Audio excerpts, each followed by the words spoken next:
الحمد للہ رب العالمین والصلاة والسلام علی رسولہ و حبیبہ اشرف الانبیاء والمرسلین سیدنا محمد الصادق الامین وعلی آلہ الطیبین الطاہرین واصحابہ الہادیین المہدیین. اما بعد، معزز ناظرین، حضرت مولانا جلال الدین رومی رحمۃ اللہ علیہ کی مثنوی شریف سے منتخبہ اشعار، اس کی تشریح اور اس کی شرح کا سلسلہ جاری ہے. آج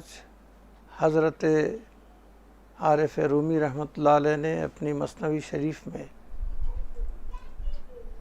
ادب سے متعلق جو کچھ بھی گراں قدر اپنی رائے، اپنے ہدایات اور نصائح بیان فرمائے ہیں، ہم اس کی طرف آپ کی توجہ مبذول کراتے ہیں. ادب یہ ایسا لفظ ہے 3 حروف پر مشتمل، مگر اس کے 2 معنی آتے ہیں. ایک تو ادب کے معنی ہے کسی زبان کا ثقافتی سرمایہ، انگریزی میں جس کو لٹریچر کہتے ہیں، اور دوسرے ادب سے مراد احترام، تعظیم، تمیز، تہذیب، اخلاق، قاعدہ،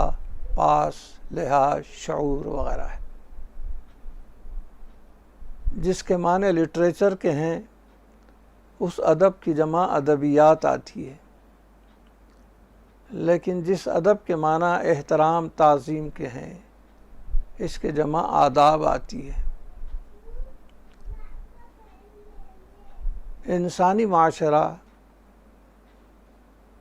غیر انسانی زندگی سے بالکل مختلف ادب اور احترام، قاعدے اور اخلاق سے عبارت ہے. چنانچہ جو شخص ادب کو اختیار کرتا ہے وہ شائستہ کہلاتا ہے، با اخلاق اور مہذب کہلاتا ہے، اور اس کے بے شمار برکات ہیں. زندگی کے ہر شعبے میں ادب کا لحاظ کیا جاتا ہے، اور خصوصاً ادب اور تعظیم بڑے بزرگوں کے ساتھ اپنے سے برتر، اپنے سے اعلیٰ درجہ رکھنے والے بزرگان دین ہو، یا اپنے خود بزرگ ہوں، اساتذہ ہوں، یا اپنی عمر سے زیادہ ہوں، یا اپنے رشتے میں بڑے ہوں، ان سے ادب اور تعظیم سے پیش آنا یہ اخلاق کا تقاضا ہے. اس لیے حضرت عارف رومی رحمۃ اللہ علیہ سب سے پہلے اپنی مثنوی شریف میں ادب کے لیے بڑے سیدھے سادے الفاظ میں دعا فرماتے ہیں. ملاحظہ فرمائیے: از خدا جویم توفیق ادب، بے ادب محروم مندز فضل رب. اللہ تعالیٰ سے دعا کر رہے ہیں حضرت عارف رومی کہ ہم اے پروردگار تیرے سے ادب کے توفیق مانگتے ہیں. ہماری زندگی میں ادب کرنے کا جو سلیقہ ہوتا ہے، جو طریقہ ہوتا ہے،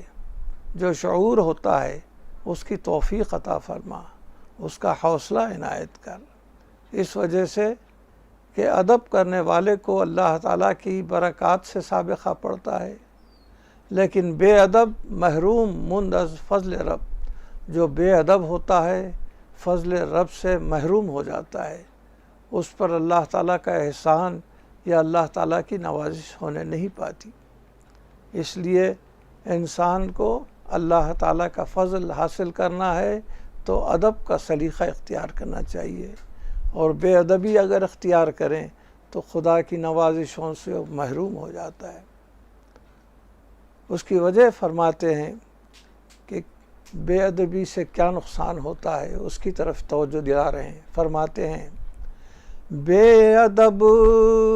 تنہا نہ خود را داشت بد، بلکہ آتش در ہما آفاق زد، یعنی بے ادب خود اس کی برکتوں سے محروم نہیں ہوتا، خود برا نہیں ہوتا، بلکہ اپنی برائی، اپنی بے ادبی اور بد اخلاقی کی آگ سے پوری دنیا کو سلگا دیتا ہے، جلا دیتا ہے، برباد اور ہلاک کر دیتا ہے۔ اس لیے بے ادب اکیلا ہی اپنے کو نقصان نہیں پہنچاتا، بلکہ پورے معاشرے کو، جس دنیا میں وہ رہتا ہے اس دنیا کے ماحول کو بھی وہ متاثر کر دیتا ہے۔ اسی لیے جہاں کہیں کوئی بے ادبی کے حالات نظر آئیں تو حدیث شریف میں بھی ہے کہ اگر تو تم بری چیز دیکھو تو اپنی زبان استعمال کر کے اس کو روکنے کی کوشش کرو، اگر زبان سے کام نہ چلے تو اپنے ہاتھ میں جو بھی قوت ہے، اپنے جو کچھ بھی آپ اپنے طاقت کو استعمال کر کے روک سکتے ہیں اس کو بھی روکیے۔ جب طاقت سے بھی نہیں روک سکے، زبان سے کہنے پر بھی بے ادبی سے باز نہیں آ رہا ہے، تو اس برائی کو آپ صرف برا دل سے خیال کیجئے۔ یہ ایمان کا بالکل آخری کمزور درجہ ہے۔ تو برائی کو دور کرنے کے لیے بھی معاشرے میں ضرور آگے آنا چاہیے اور ایسی بد اخلاقی و بے ادبی سے دور رکھنے کی کوشش کرنا چاہیے تاکہ معاشرے میں اصلاح ہو اور صالح معاشرے کی تشکیل عمل میں آئے۔ اب آپ حضرت عارف رومی رحمۃ اللہ علیہ قرآن کی دو مثالیں دیتے ہیں جس میں بے ادبی کرنے اور بد اخلاقی سے پیش آنے، ناقدری کا مظاہرہ کرنے سے کتنا بڑا نقصان ہوا تاریخ گواہ ہے۔ چنانچہ ایک واقعہ تو حضرت موسیٰ علیہ السلام کا ہے کہ آپ اپنی قوم کے ساتھ جب تشریف لے جا رہے تھے تو تیا نامی ایک میدان میں پہنچے۔ وہ کچھ ایسا وسیع جنگل تھا جہاں پر کھانے پینے کا کوئی سامان میسر نہیں تھا، پانی بھی وہاں دستیاب نہیں ہو رہا تھا۔ قوم نے حضرت موسیٰ علیہ السلام سے درخواست کی کہ آپ جب پیغمبر ہیں تو پھر اللہ تعالیٰ سے دعا کیجئے ہمارے کھانے کا پینے کا بندوبست کرے، ایسی چیزیں جو ہم کھا بھی سکیں اور پانی بھی پینے کے لیے، اس طرح ہمارے غذا کا استعمال کرنے کے لیے آپ اللہ تعالیٰ سے رجوع ہوئیے اور دعا فرمائیے۔ قرآن شریف میں اس دعا کے الفاظ ہیں، حضرت موسیٰ علیہ السلام رب العالمین کی جناب میں رجوع ہو گئے، کیونکہ آپ کلیم اللہ تھے۔ آپ کے اور اللہ تعالیٰ کے درمیان ایسا واسطہ تھا کلام کا کہ آپ فوری اللہ تعالیٰ سے رجوع ہو کر عرض کرتے ہیں، ربنا انزل علینا مائدۃ من السماء لتکون لنا عیدا لاولنا وآخرنا۔ اے اللہ تعالیٰ، آسمان سے تو ایک دسترخوان بھیج دے تاکہ ہمارے لیے، ہمارے اگلے آنے والوں کے لیے وہ خوشی کا دن ہو جائے، وہ عید کا دن ہو جائے۔ حضرت موسیٰ علیہ السلام انتہائی مقبول، اللہ تعالیٰ کے پاس انتہائی محبوب کلیم اللہ تھے۔ آپ کی دعا فوری قبول ہوئی اور قوم موسیٰ کے لیے اللہ تعالیٰ نے جو چیزیں آسمان سے اتاری اس کا ذکر حضرت اس طریقے سے پیدا فرماتے ہیں، مائدہ از آسمان درمی رسید،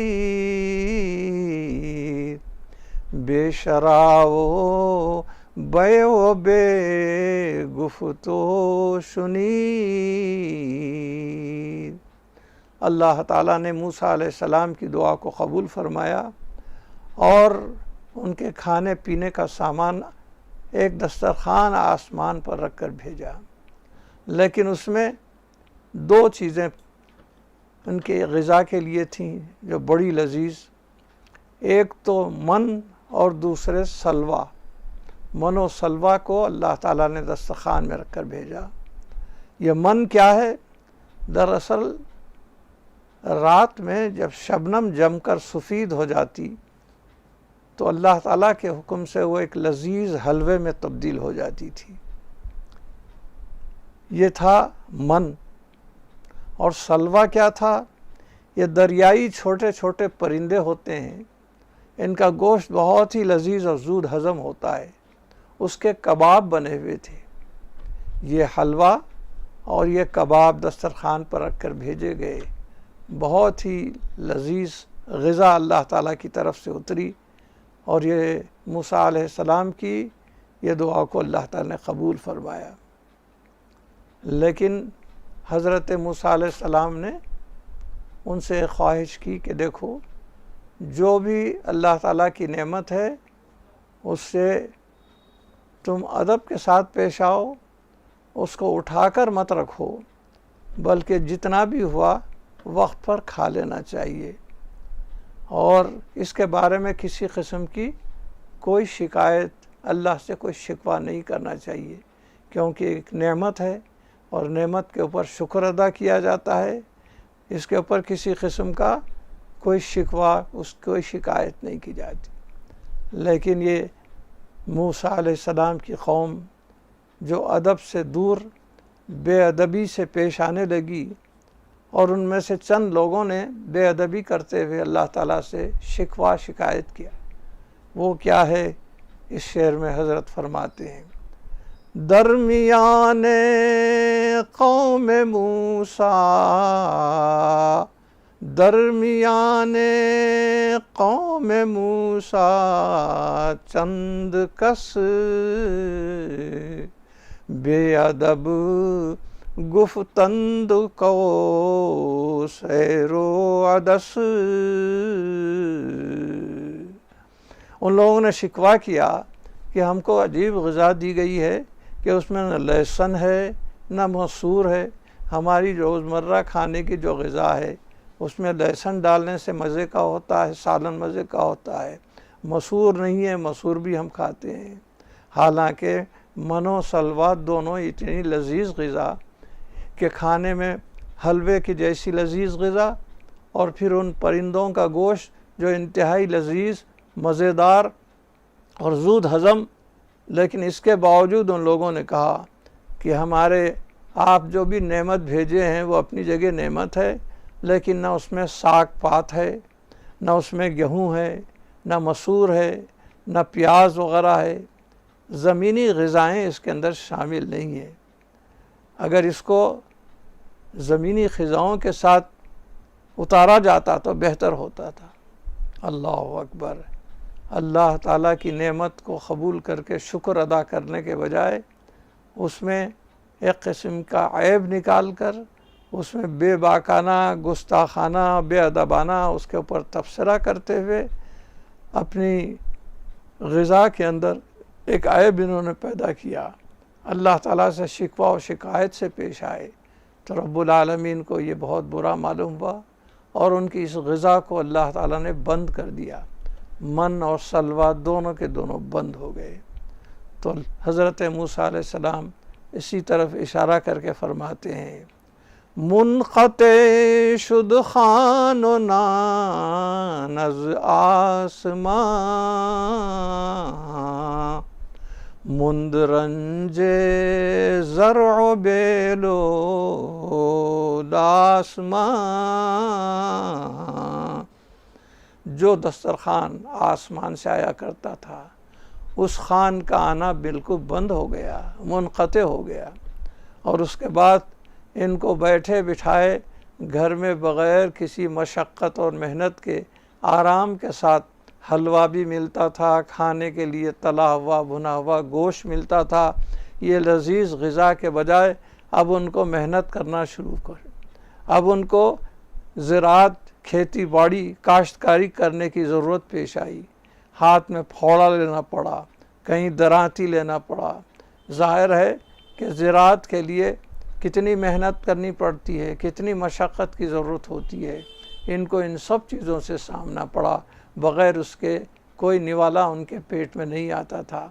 اللہ تعالیٰ کے ساتھ انہوں نے بے ادبی سے،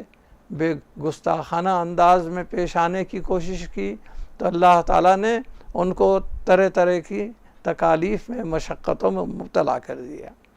یہ وہ موقع تھا، یہ وہ واقعہ تھا جو حضرت موسیٰ علیہ السلام کی قوم کے ساتھ پیش آیا۔ حضرت عارف رومی اپنی مثنوی شریف میں بے ادبانہ مظاہرہ کرنے کی ایک حکایت بیان فرماتے ہیں، اس کا بھی ذکر قرآن شریف میں موجود ہے،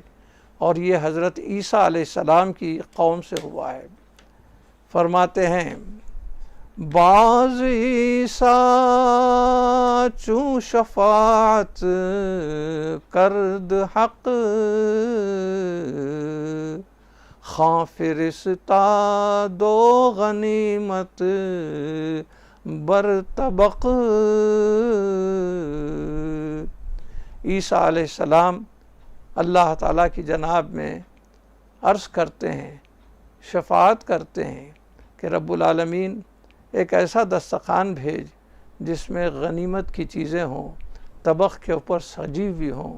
تو اللہ تعالیٰ نے ایک ایسا دسترخوان عیسیٰ علیہ السلام کے لیے روانہ فرمایا جو سرخ غلاف سے ڈھکا ہوا تھا، اور دسترخوان میں جو جو نعمتیں موجود تھیں اس کا ذکر مختلف تفاسیر میں بیان کیا گیا ہے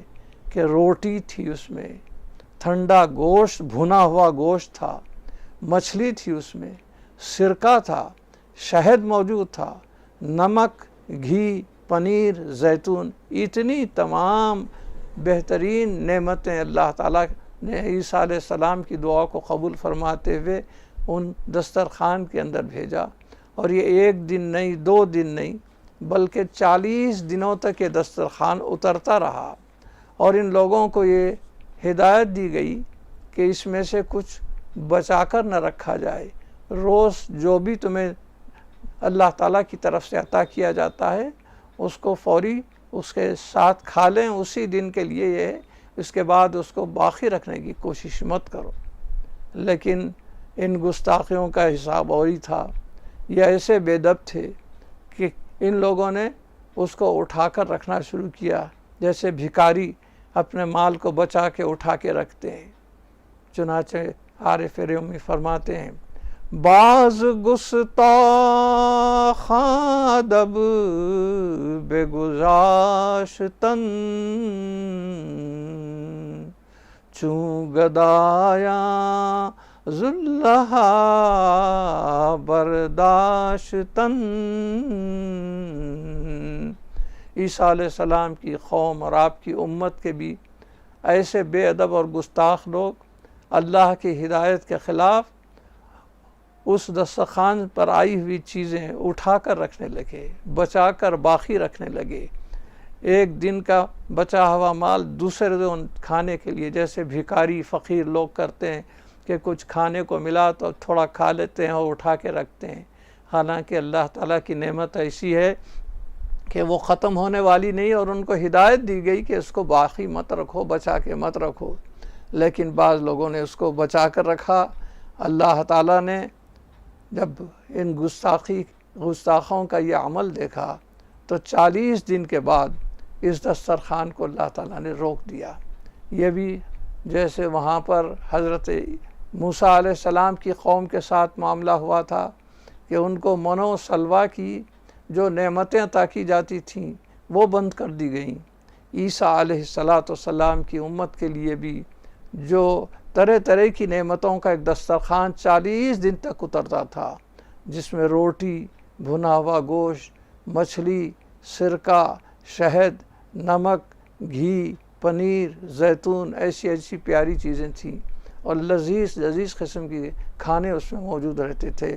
اس کو انہوں نے اٹھا کے رکھا، بے ادبی کی، اللہ کے ہدایت کے خلاف کام کیا، تو ایسی صورت میں اللہ تعالیٰ نے 40 دن کے بعد اس دسترخوان کو بند کر دیا، اور یہ جو لوگ نعمتوں سے سرفراز ہو رہے تھے اب محروم ہو گئے، یہ نعمتیں ان سے روک لی گئیں۔ اس لیے حضرت عارف رومی فرماتے ہیں جو بھی شخص بے ادبی کرتا ہے اللہ تعالیٰ کی جناب میں اس کی نعمت کا شکر ادا کرنے کے بجائے طرح طرح سے ان شکر کے بجائے ناشکری کرتا ہے، تو ایسی صورت میں اللہ تعالیٰ ان کے تمام نعمتیں جو عطا کی گئی ہیں ان کو روک دیتا ہے، اس سے ان کو محروم کر دیتا ہے۔ خود قرآن پاک میں اللہ تعالیٰ کا حکم ہے لَإِن شَكَرْتُمْ لَأَزِيدَنَّكُمْ، تم اگر اللہ تعالیٰ کی عطا کردہ نعمتوں کے اوپر شکر ادا کرو تو اللہ تعالیٰ اس نعمت میں اور اضافہ کرتا ہے، اس میں اور زیادتی کرتا ہے۔ اور اگر خدا نخواستہ لَإِن كَفَرْتُمْ إِنَّ عَذَابِي لَشَدِيدٌ، کہ اگر تم ناقدری کریں گے نعمت کی اور بے حرمتی کریں گے، اہانت کریں گے، تو میرا عذاب بہت شدید ہے۔ اس لیے لوگ اللہ کی نعمتوں کی نعمت کرنے کے بجائے طرح طرح کے گناہوں میں مبتلا ہو جاتے ہیں، بے ادبی گستاخی بھی کرتے ہیں اور طرح طرح کی خطاؤں میں گرفتار ہو جاتے ہیں۔ تو حضرت مولانا روم فرماتے ہیں بے ادبی تو اپنی جگہ تھی، اب اس کے اوپر گناہ کرنے لگے تو گناہ کا عذاب بھی اللہ تعالیٰ نازل فرماتا ہے۔ چنانچہ آپ اس شعر میں اس کی تشریح فرماتے ہیں ابر ناید از پے منع زکات والزنا افتد وبا اندر جہاد۔ زکوٰۃ اللہ تعالیٰ دینا، زکوٰۃ کا ادا کرنا اللہ تعالیٰ کا حکم ہے، ہم پر فرض فرمایا گیا ہے۔ زکوٰۃ ہر مالدار متمول امیر شخص کو اپنی روپے پیسے سونے چاندی پر ادا کرنے کا اللہ تعالیٰ کا حکم ہے، یہ فرائض میں داخل ہے۔ لیکن جو لوگ اس کو ٹیکس سمجھ کر اللہ کے حکم عدولی کرتے ہیں، اس کی حکم کی نافرمان برداری کرتے ہیں اور اپنے جیب سے پیسے نکالنا نہیں چاہتے، زکوٰۃ ادا نہیں کرنا چاہتے، تو اللہ تعالیٰ کے اس غضب میں وہ لوگ آ جاتے ہیں۔ مولانا روم فرماتے ہیں کہ ان کے علاقے اور بستی پر قحط سالی شروع ہو جاتی ہے، آسمان سے باد بارہ برسنا بند ہو جاتا ہے، رحمت آنی بند ہو جاتی ہے، اور ظاہر ہے کہ جہاں پر پانی نہیں برستا تو وہاں قحط سالی، خشک سالی پیدا ہو جاتی ہے۔ اس طریقے سے زکوٰۃ نہیں دینے کا نتیجہ یہ ہے کہ اللہ تعالیٰ کی بارش رحمت بند ہو جاتی ہے، اور پھر دوسرے اور مزید گناہ کبیرہ کرتے ہیں لوگ، جیسے بدکاری میں مبتلا ہو جاتے ہیں۔ تو حضرت مولانا روم فرماتے ہیں جہاں کہیں ایسا برا فعل بدکاریاں عام ہو جاتی ہیں تو اللہ تعالیٰ چاروں طرف طرح طرح کی وبائیں پھیلا دیتا ہے، بلاؤں کو عام کر دیتا ہے، اور ظاہر ہے جب یہ بلائیں عام ہوتی ہیں وہاں کی بستی میں لوگ ہلاکت سے ان کا سامنا ہوتا ہے، ہلاک ہو جاتے ہیں، بربادی ان کے مقسوم میں آ جاتی ہے، نصیب میں آ جاتی ہے۔ بہرحال ان دو واقعات سے ادب اور بے ادبی کا تقابل کرتے ہوئے مولانا روم رحمۃ اللہ علیہ یہ سبق اخذ کرتے ہیں کہ ادب کا اختیار کرنے والا جو شخص ہوتا ہے وہ خوش نصیب ہوتا ہے، اور جو شخص بے ادبی کرتا ہے وہ بد نصیب ہوتا ہے۔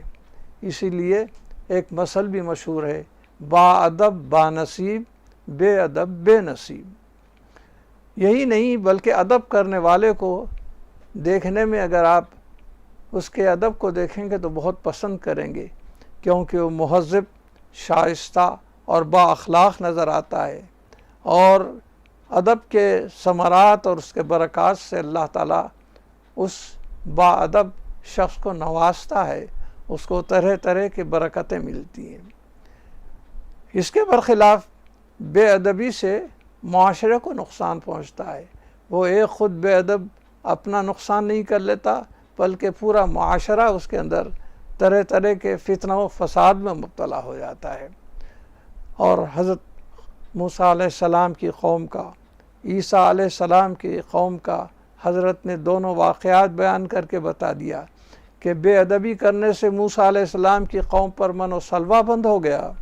اور عیسیٰ علیہ السلام کی قوم پر جو دسترخوان 40 دن تک اترتا تھا بے ادبی کی وجہ سے وہ بھی موقوف ہو گیا۔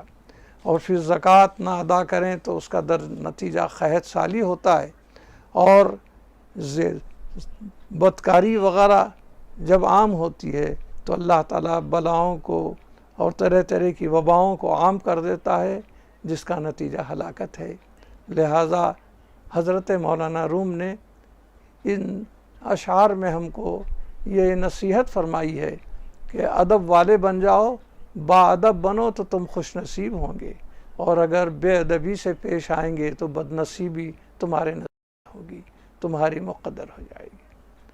وصلی اللہ تعالی علی خیر خلقہ نور عرشہ سیدنا محمد وآلہ واصحابہ اجمعین والحمد للہ رب العالمین۔